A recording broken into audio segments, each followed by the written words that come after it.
आज हम आपके सामने किस्सा अमोज़ वाक़या पेश करने वाले हैं। ये किस्सा है एक बादशाह की छोटी बेटी का जो कि अपने घर पे चली जाती है और किस तरह उसकी बादशाह से शादी हो जाती है, ये सब इसी वीडियो में आपके साथ बताने वाले हैं। एक दफ़ा का वाक़या है कि सौदेदार की 3 बेटियां थी। तीनों ही बहुत ज़्यादा खूबसूरत और सौदेदार तीनों बेटियों से बराबर मोहब्बत किया करता था, लेकिन वो अपनी बेटी से बहुत ही ज़्यादा मोहब्बत किया करता था। बस उसे छोटा सा डर था कि कहीं छोटी बेटी उसे कहीं छोड़ के ना चली जाए। तो उसने एक दिन सोचा कि मैं अपनी तीनों बेटियों से पूछूंगा कि वो मुझसे कितनी मोहब्बत करती हैं। तो इसी पर अमल करते हुए एक दिन वो अपनी बड़ी बेटी के पास आता है और पूछता है कि तुम मुझसे कितनी मोहब्बत करती हो।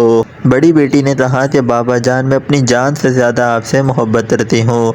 तो बाबा जान बहुत ही ज़्यादा खुश हुए और उसे सोने की माला उसे इनाम में दे दी। फिर सौदेदार अपनी दूसरी बेटी के पास आया और उससे पूछा कि तुम मेरे से कितनी मोहब्बत करती हो। तो उसने भी कहा कि बाबा जान, मैं अपनी जान से ज़्यादा आपसे मोहब्बत करती हूँ। तो बाबा जान बहुत खुश होते हैं और उसे सोने की अशरफियाँ इनाम में दे देते हैं। फिर सौदेदार अपनी सबसे छोटी बेटी के पास आता है और उससे भी यही सवाल करता है कि तुम मुझसे कितनी मोहब्बत करती हो। तो छोटी बेटी जवाब देती है कि नमक के बराबर। इस पर सौदेदार तो बहुत ही ज़्यादा गुस्सा आता है और कहता है कि नमक तो एक बिल्कुल ही मामूली चीज़ है, मेरी हैसियत तुम्हारे नज़दीक बस इतनी ही है। और उससे मैं ये भी कह दिया कि एक दिन तुम मुझे छोड़कर चली जाओगी तो बेहतर है कि तुम आज ही चली जाओ। बाप की बात बेटी के दिल में जाके लगी और वह बगैर बताए घर पे चली जाती है। वो लड़की चलते चलते ऐसी जगह पे पहुंची जहाँ बहुत सारी घास उगी हुई थी। तो उसने घास का लिबास बनाकर अपने ऊपर रिबन तन लिया ताकि उसे कोई पहचान ना सके।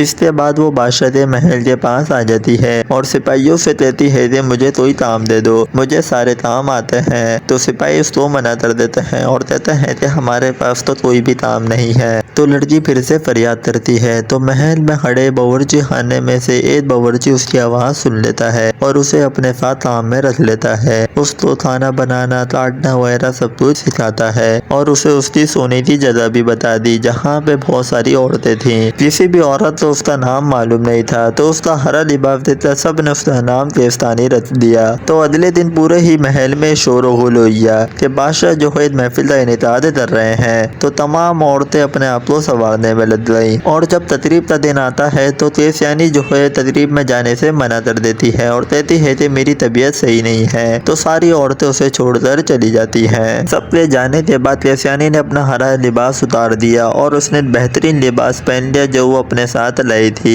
और फिर वो उसी तकरीब में चली जाती है। केस्तानी महफिल में इतनी खूबसूरत लग रही थी ये सब उसे ही देख रहे थे और सब ताज्जुब में थे कि इतनी खूबसूरत लड़की है कौन। वहाँ पर बादशाह का बेटा भी मौजूद था। जब उसने खूबसूरत लड़की को देखा तो वो इस पर फिदा हो गया और पूरी महफिल में बस इसी को देखता रहा और इसी से बातें करता रहा। फिर केस्तानी किसी को भी बगैर बताए महल में वापस आ जाती है। अगले दिन तमाम औरतें केस्तानी से कहती हैं कि काश तुम वहाँ पर होती। वहाँ पर एक बहुत ही ज्यादा हुस्न जमाल वाली लड़की आई थी और बादशाह का बेटा तो उस पर फिदा हो गया था। पूरी महफिल में उसी से ही बातें करता रहा। तो नाज़रीन, इसी पर ही मैं स्टोरी को एंड करता हूँ। अगर आप लोग जानना चाहते हैं कि स्टोरी में आगे क्या होता है तो हमारे चैनल को सब्सक्राइब कर लीजिएगा। इंशाल्लाह बहुत ही जल्द आपको नेक्स्ट पार्ट भी इसका मिल जाएगा।